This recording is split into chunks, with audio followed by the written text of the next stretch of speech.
Here's a quick block out for a multiplayer level using the Lyra framework as far as the shooter mechanics go. It's just a demonstration of the block out, and then I will go into the finished product. So this is a quick landscape that was done with some alpha brushes, just to quickly box in a small valley. The player starts are opposing between the two tunnels that lead into an offset cavern, I suppose is the name for it. You can see there's mannequins. They'll be pretty much everywhere present in the world. That's just to keep me conscious of scale and make sure I don't get out of control, which can be easy to do. I'll be doing this in unlit mode because there's no lighting in here, and there's some pretty dense fog, which we should be able...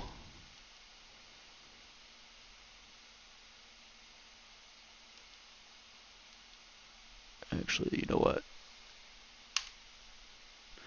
Should be able... Why is it so foggy? Anyways, must be something else I have in here. So the players come down the tunnel, and they're immediately met with an open area, and they kind of have a split decision to make. It's kind of a sensory overload at this point, kind of something you would expect in a Middle Eastern cavern. Just a lot of different paths at these junctions to go right, center, or left. And as we move through, let's slow the camera down so it's not so jumpy. As we move through, we have a little ramp that leads down. This is the fastest path for the player to gain the high ground outside of being on top of the landscape, to where they can look down into this middle point, and this is kind of where a lot of action will be housed. Key weapons are placed, health pickups, etc. And from here, they're able to traverse this middle section to go down or cut across towards the other player's spawn. Now mapping back, the player can then also choose to go straight. This will allow some cover right here to engage through the middle. Let's see if we can go lit mode. Yeah, it's not going to be much help, but they can engage straight into that cavern exit in this case, or entrance. As well, there's some really good sight lines that will be present throughout some of the boulders. Now if we dive deeper into the cave, from here we're able to kind of traverse around and have multiple avenues for looping back on enemies if you have them chasing you. And then this whole system, cave system, kind of moves about, basically interweaving with itself, allowing the player to have multiple options to kind of move around and never be fixed in one long path. From here, this is where the other players will gain access to this entrance.